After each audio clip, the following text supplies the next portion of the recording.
recently we did a quick evil twin project on our FZR 1000. We swapped out the muffler for a Vance and Hines. It was already polished on previous videos, and by the way, for anybody that doesn't know, you put my name in quotation marks, and I'll put it up on the screen spelled out correctly, in quotation marks, and in the subject like carbon fiber, engine polishing, painting, or whatever, and that'll bring up those videos right to the front of the channel.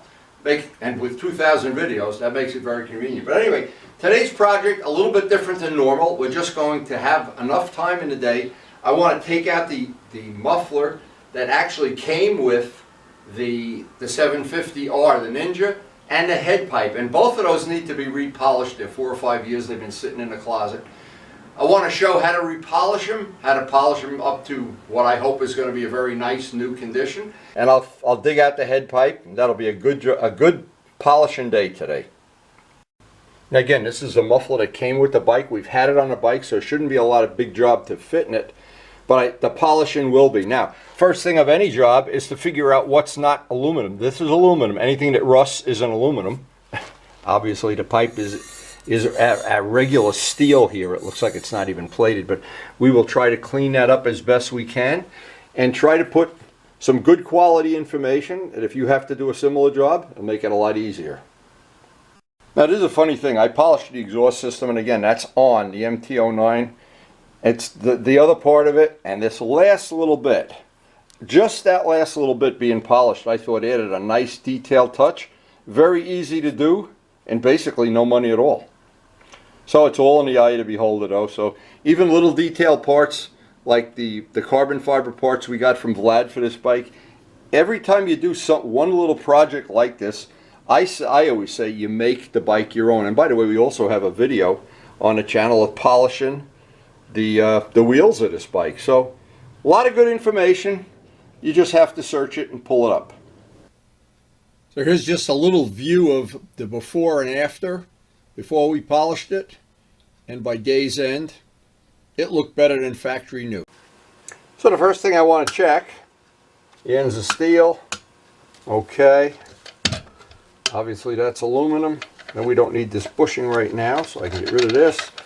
The first thing I want to do is I want to pick a spot on the back of this, and I'll be real careful about this. It'll be a spot that you typically don't see, and it's always good to do a little test. And get rid of these bolts just to have it make it a little bit easier to work on. And let's pick, I want to see this with my own 2 eyes, I guess is the right way. But just to see a little test of how quick this is going to come up and how terrible it is. Now let me show this up close. Over here you have some real pitting, and over here you don't. So let me show this. Now this is the back of the muffler that you really don't see. This is aluminum that's been pitted. This is when you leave a part in the garage with no wax or nothing protecting it over the winter time, and this has out been there probably 5 years. And this is part of it that for some reason, now maybe there was a rag laying on that or something, I don't know.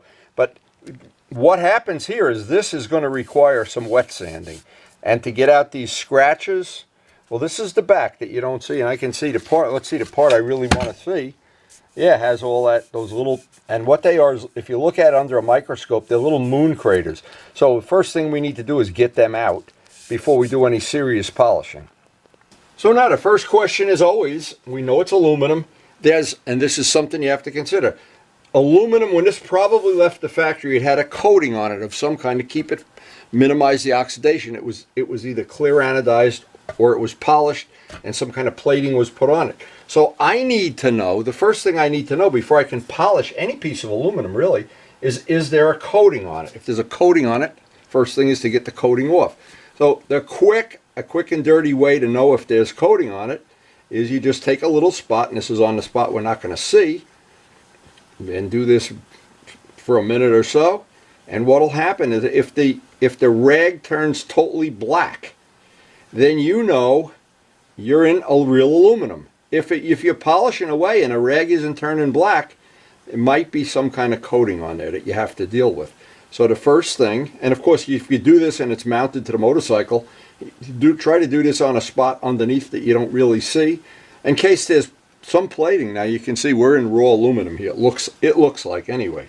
So here's the first thing. If I were not in a rush to do this, I would sit with this part on a motorcycle and just do it all by hand. But I want to show the next level up of making it even nicer than that.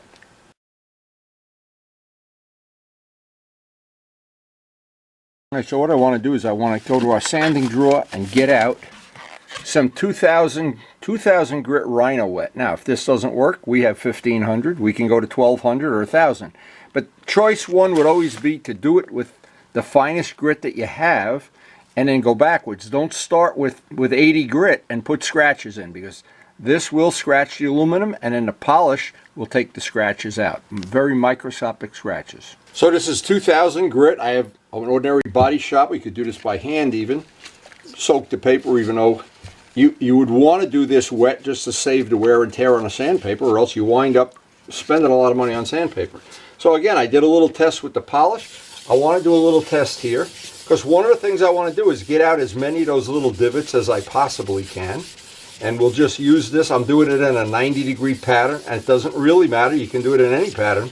This is just one way to, some people say that it makes it a lot better, is to do it in a 90-degree, so you're making like little waffle patterns on it. Now, I haven't found that to be a giant help, but it doesn't hurt either. So I always think there's people sharing this information that are a lot smarter than me, so I try to do what they say.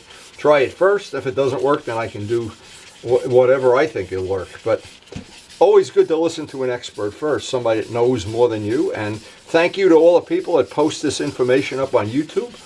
Of course, one of the things to always be aware of, most people want to just take a part like this and just go get a buffing wheel, and they'll buff it forever, but it'll never come out as nice because you won't have the part flat. The problem is that flatness is what you really want.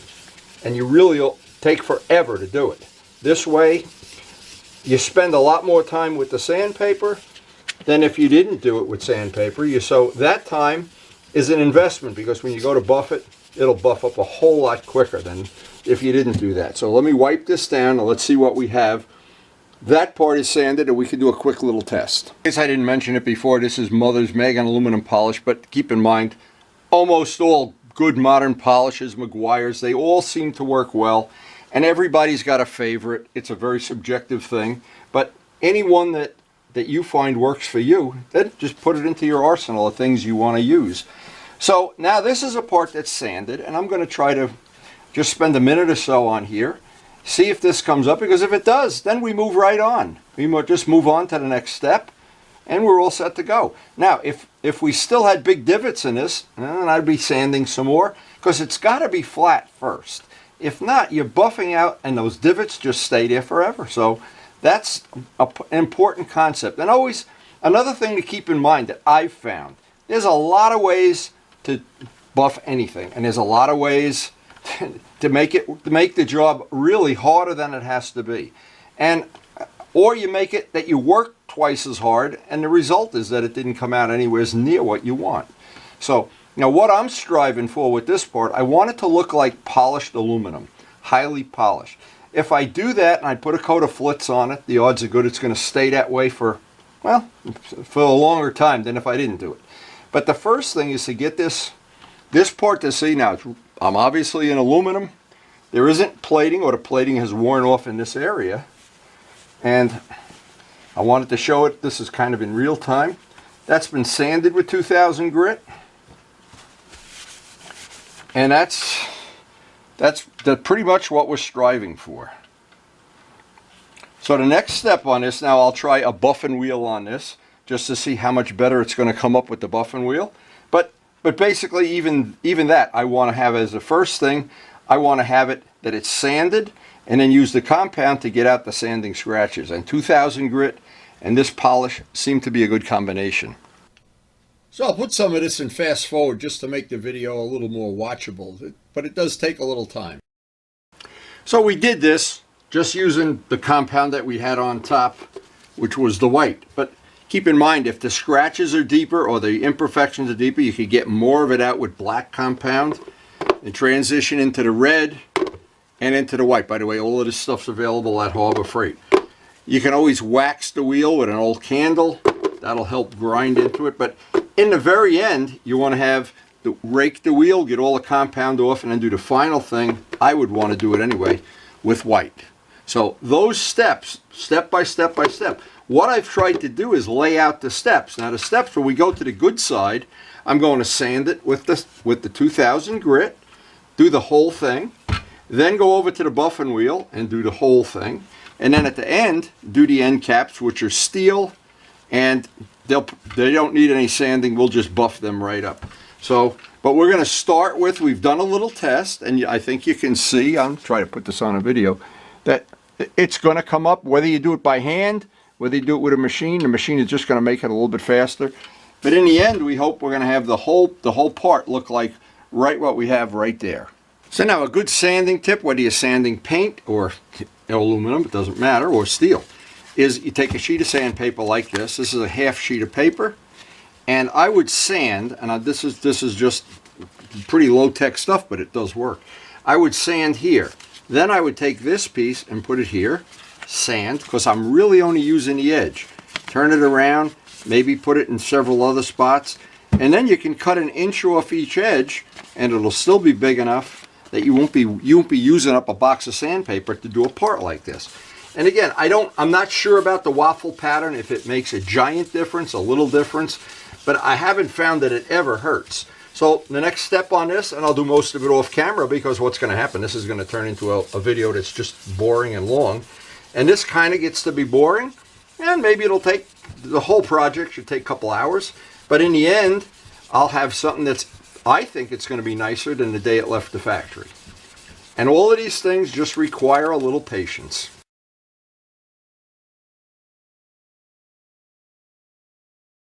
Alright, so this is all sanded down now, and we've got off all of that white, that crusty, salty stuff. And I think we're ready to go over to the big buffing wheel and just see how it's going to, if this is going to pop right up. Now, it's just easy having this in fast forward. This just takes patience, and as many times as I've done this, I always think to myself, oh, I'm going to do this in 5-10 minutes or something, and then I go back and then I find a little spot. It just takes patience. It takes a little time, but on the other hand, when you're all done, you really do have something special. And the nice thing is you can do this similar thing and have that aluminum look that I love, just polished aluminum. It just glows in the dark. It's really nice. And even here with the basic little polish, the look, and I say it glows in the dark, it's pretty funny. It really does have a very special look that I don't know any other material except aluminum that has that glow, that look. All right, we've got that. Look, you can see my beautiful face in the reflection. That worked out great. Now the next step is I want to clean up these parts. These parts have a little tarnish and rust, the bolt. Same thing with the buffing wheel. Same thing with the back, and then we'll be ready for the next step. Now, because the end caps are steel, they require a little more buffing than the aluminum to get really nice and shiny, but it's all doable. Now the final thing I want to do is just get a little more polish on this with the hand buffer, and that'll finish out this part, and we go on to the head pipe. Okay, for this part of it, just going to use the mother's wax on a small Harbor Freight hand buffer.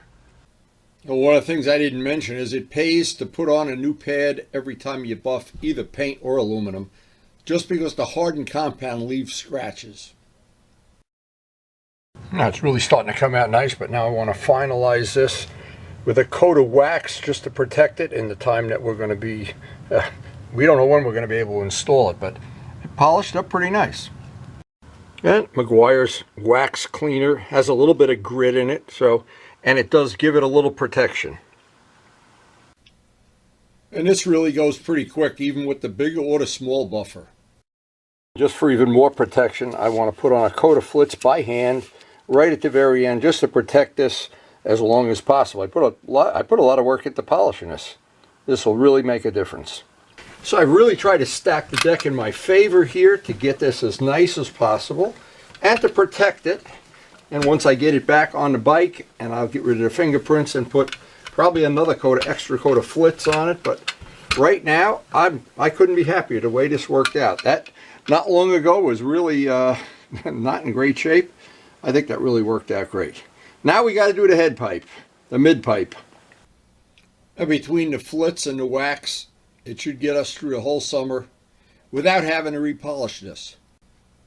And the only thing that'll happen if we ride in the rain or in some really dusty, crappy weather, it'll just need a little refresh.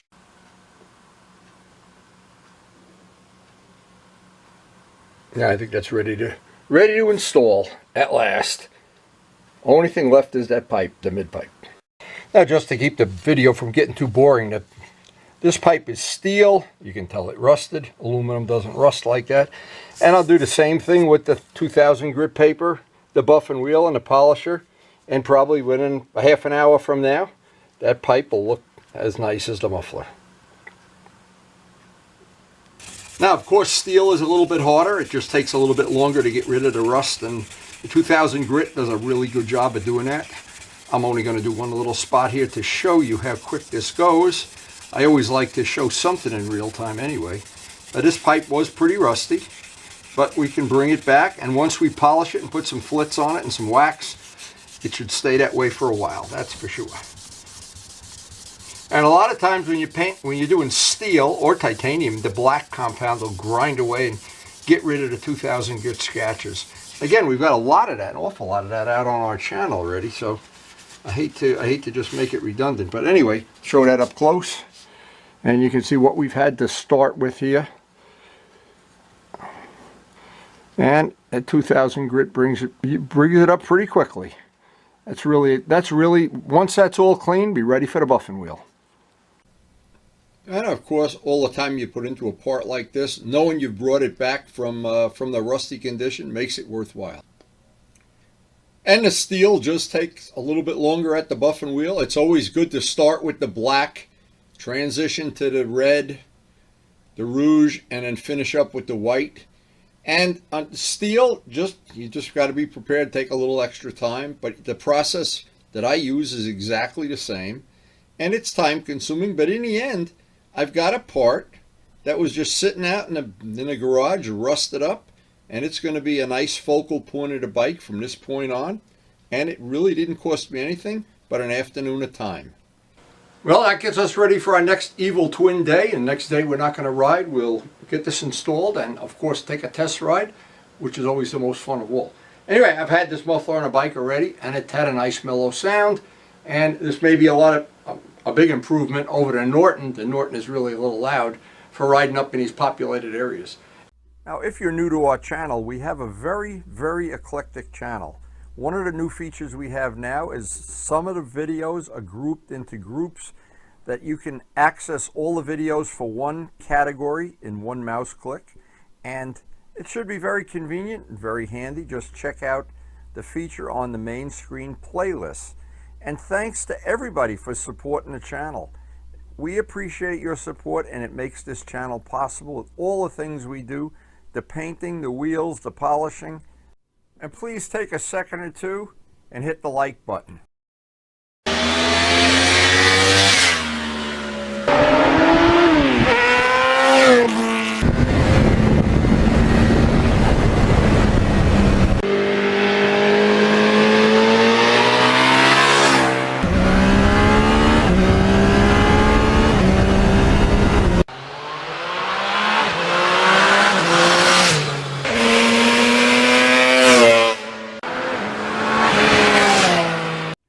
And thanks everyone for watching.